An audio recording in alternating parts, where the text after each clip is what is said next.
Dan kita masih dalam kitab sedekah teman-teman sekalian, dan kita akan masuk di bab yang baru pada kesempatan ini. Kurang lebih ada 31 hadis dalam bab ini, dan ini adalah bab ke-9. Bab yang perlu diperhatikan oleh setiap muslim, yaitu anjuran dan dorongan bersedekah. Berikut keterangan tentang sedekah orang yang pas-pasan dan orang yang bersedekah dengan apa yang tidak diinginkan. Jadi gambaran bab ini sebenarnya yang kita ingin sampaikan pesannya, atau yang ingin disampaikan pesannya, bersedekahlah wahai muslim, walaupun kondisimu pas-pasan. Karena memang sedekah ini adalah kemuliaan jiwa. Seseorang kalau sudah ingin memberi apa yang dia miliki, berbagi dengan orang lain, berarti dia punya kemuliaan jiwa. Dia akan lebih penyayang, pengasih. Dia juga akan menghilangkan sifat pelit, bakhil dalam hidupnya, dari kehidupannya. Dia juga akan lebih mudah untuk memaafkan. Banyak hal-hal yang bisa muncul yang merupakan kemuliaan jiwa dari sedekah itu. Saudaraku seiman, seorang muslim tidak harus menunggu kaya baru kemudian dia bersedekah. Terlalu banyak dalil-dalil yang akan kita sampaikan nanti, yang saya katakan tadi kurang lebih ada 31 urutan hadisnya. Walaupun dalam satu nomor urut ini bisa beberapa riwayat disebutkan. Artinya ada puluhan hadis yang berbicara tentang anjuran bersedekah walaupun kondisi kita pas-pasan. Dan ini merupakan anjuran dalam agama. Jadi tidak menunggu kita kaya raya. Mungkin Anda masih mengingat hadis Nabi SAW yang pernah kami sampaikan.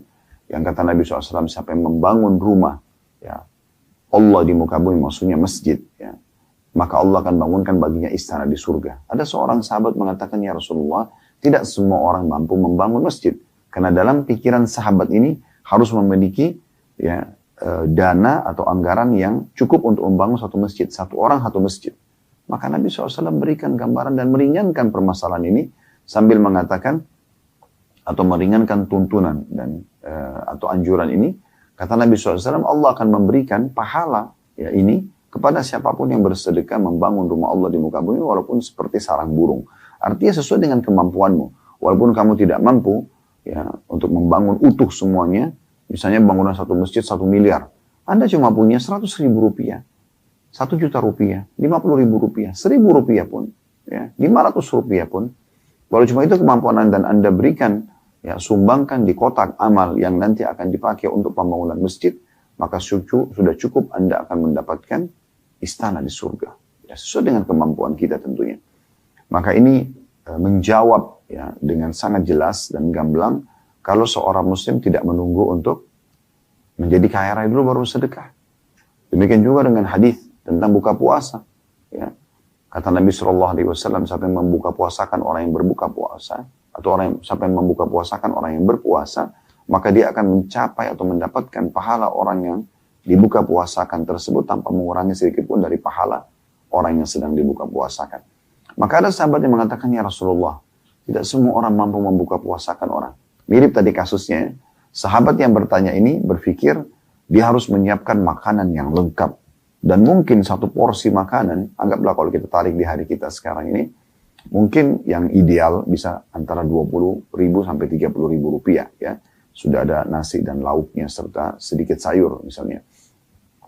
Maka sahabat ini berpikir, kalau untuk mengejar pahala membuka puasakan orang berarti harus makanan lengkap. Apa jawaban Nabi SAW? Allah akan memberikan pahala ini, bisa mendapatkan pahala membuka puasakan orang, walaupun hanya dengan sebutir kurma, atau susu yang dicampur dengan air, atau seteguk air, bahkan. Dan Nabi SAW mengatakan dalam riwayat lain, siapa yang menghilangkan haus seseorang mukmin, di sini maksudnya pada saat buka puasa, maka dia pun akan diberikan minum dari telagaku pada hari kiamat. Atau kama qala Nabi SAW. Jadi mudah sekali sebenarnya untuk meraih pahala sedekah ini. Sementara sedekah ini kalau rutin Anda kerjakan, banyak sekali manfaatnya. Dia bisa memperbanyak harta Anda. Karena kata Nabi SAW, dalam hadis mana qasa malu min sadaqah, tidak akan berkurang harta karena sedekah, tapi dia akan bertambah. Kemudian juga dalam surah Saba surah nomor 34 ayat 39 Allah memastikan a'udzubillahi minasyaitonir rajim wa ma anfaqtum min syai'in fahuwa yukhlifu. Ya, apapun yang kalian infakkan di jalan Allah, maka pasti dia akan menggantikannya. Misal. Kemudian juga jelas sekali bagaimana hadis-hadis yang akan kita bahas di bab ini, yang akan Anda dengarkan, semuanya menggambarkan sedikit sedikit pun yang penting ikhlas akan mendatangkan respon dari Allah Subhanahu wa taala. Allah akan balas dalam bentuk rezeki di dunia, Allah juga akan memberikan dalam bentuk pahala yang besar pada hari kiamat. Dan berapa banyak orang yang terkena penyakit kronis bisa sembuh dengan sedekahnya. Berapa banyak orang yang punya permasalahan-permasalahan berat bisa selesai dengan sedekahnya. Dan itu semua tergabungkan dalam sabda Nabi sallallahu alaihi wasallam, as-shadaqatu tudfi ghadabur rabb. Sesungguhnya sedekah bisa meredam murkanya sang pencipta Allah. Jadi hukuman dari Allah akan hilang dengan kita bersedekah. Oleh karena itu teman-teman sekalian, di awal judul kita ini perlu sekali untuk difahami oleh setiap muslim. Perlu sekali untuk difahami oleh setiap muslim kalau sedekah adalah anjuran dalam agama walaupun dia belum mencapai derajat orang-orang kaya. Tapi dia boleh bersedekah dengan apa yang dia miliki. Bahkan pernah ada sebuah riwayat yang sangat luar biasa di mana seorang sahabat menyumbang dengan 100 dirham dan yang satu dirham. Lalu Nabi SAW mengatakan, Allahu Akbar, 1 dirham mengalahkan 100 dirham. Maka seorang sahabat mengatakan, ya Rasulullah, bagaimana kami memahami ini? Ya. Karena jelas-jelas secara kuantitas 100 sama 1 beda. Maka kata Nabi SAW, karena orang yang bersedekah dengan 1 dirham tidak punya kecuali itu, maka Allah menghitung dia bersedekah dengan seluruh hartanya. Sementara orang yang menyumbang 100 dirham, dia punya banyak harta. Maka jadi kecil nilainya. Jadi misalnya, Anda hanya punya 2.000 rupiah. Anggap Anda susah sekali.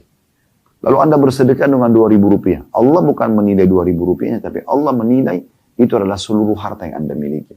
Dibandingkan orang yang menyumbang 100 juta, tapi dia punya ya mungkin 10 triliun, 20 triliun. 100 juta itu kecil sekali.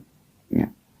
Maka di sini kemahaadilan Allah Subhanahu wa taala. Oleh karena itu teman-teman sekalian, selalu rutinkan sedekah karena manfaatnya sangat banyak sekali. Ya.